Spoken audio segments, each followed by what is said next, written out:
What up, YouTube? FD White, aka Crypto Funds, back with another episode of Crypto Funds Invest. Welcome, welcome, welcome. So after yesterday's jam-packed action, after yesterday's emotional ride, shout out to everybody who, been holding tight, holding steady in the market. Not giving up. Not throwing in the towel. Shout out to everybody who stuck around. But after yesterday's excitement, after yesterday's wild roller coaster, today we got a little pullback. So we're going to talk about why we got that pullback, what I think is going to happen next, short, mid, and long term.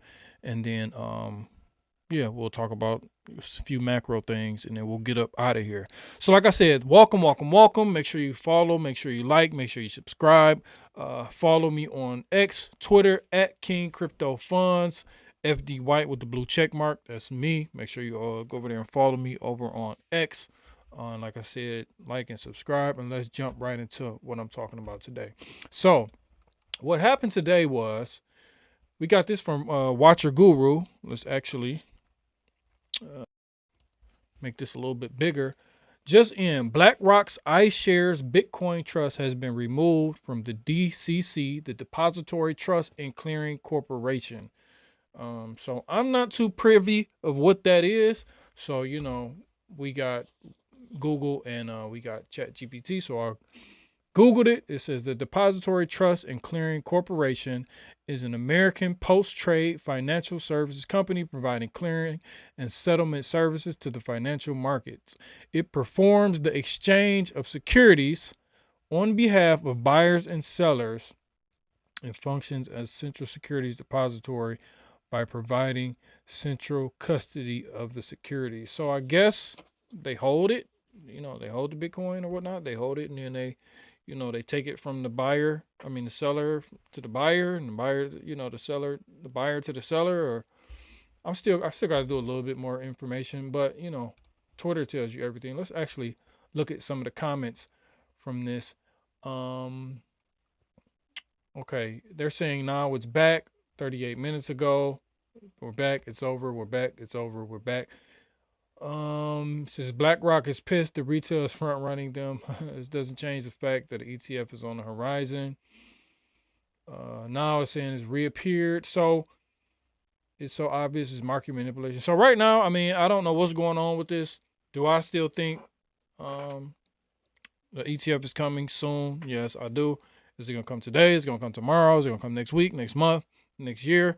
Nobody knows, but the anticipation, the FOMO is building up.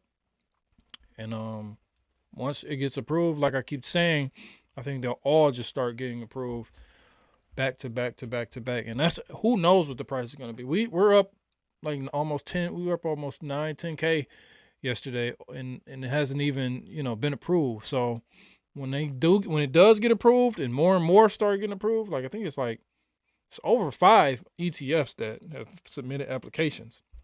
So I think once they get, one gets approved, it's just, I think they might just approve them all in one day or all in 1 week. And that would be bananas. That would really be bananas. I said 40K, but we almost hit 40K yesterday just off the strength of the, BlackRock ETF. So if all of them just get approved back to back to back or on the same day, I'm realistically thinking 48 to 50K. And I'm being really bullish right now, but I still think midterm we do have some volatility to come because of this macro environment, the Fed, interest rates, all of this. Bitcoin has never been in an environment like this, so we'll see. We'll have to see how it performs. Will it be a safe haven? Will it act as a super risk on or risk off? So, time will tell. Time will tell. We just got to wait it out and see. But right now, everybody's feeling good. Everybody's feeling great. So we will just continue to monitor this situation on X. If you're not following me over there, I will be reposting things as they come in. So the Depository Trust and Clearing Corporation, they said it's back now. So we'll have to just see what happens. And the ticker will be IBTC. Well, it's IBTC. That's what it was when I saw it yesterday. So we'll keep our eye on there. So we had that dip. Bitcoin went down to about 33,000. Let's actually go to the hourly, give us a little bit more information. We went to about 33,261. We popped back up. Now we're at about 34K. So Bitcoin is still strong. Bitcoin is still holding steady. So like I said, just keep your eye out on that, and then we'll have to just go from there. We do not want to lose this. Let's actually do some TA before we figure out what's actually going on. I really want to hold. Let's get a little bit more information so we can get a little bit more. We have strong support at about at our line. So we broke out of this line at about 31,500. So I would not be surprised if we get a retest of 31,500 to 32K. So that's what I'll be looking for, to open a nice little long from that area. Even if we come down, get a bounce, and then roll over, it's cool. But I do expect Bitcoin to come down and at least retest this area that we broke out from yesterday at about 31,500 to 32K. So that's it for Bitcoin. I'm not really going to go over altcoins right now. I'm going to let the day play out a little bit more. I do want to talk about, like I always say, I did drop a book in this here bear market. Stop being late to the party. How to invest early before the masses. Make sure you download that. It's $4.99. Been getting good reviews, good feedback. I got a meet and greet on the 17th here in Michigan. So I'm expecting a lot of people to come out. I'm not big on social media like that. I'm not big on YouTube. I'm not big, on X and whatnot. But my community around here, they like me. They love, my message. They love what I'm talking about. And they're very supportive. So I do expect a nice turnout at the book meet and greet. And we're going to do an AMA there too. So yeah, if you're in the Michigan area, the Detroit area, send me a message and come on down, and we can, seating is limited, space is limited, but first come, first serve, besides family and friends. I did want to go over this story here, talking about auto loan delinquencies and whatnot. We can talk about something in the macro. It says auto loan delinquency rates reach highest level since 1994. So the recent surge in delinquency rates on auto loans in the United States has raised concern about the financial challenges faced by car owners.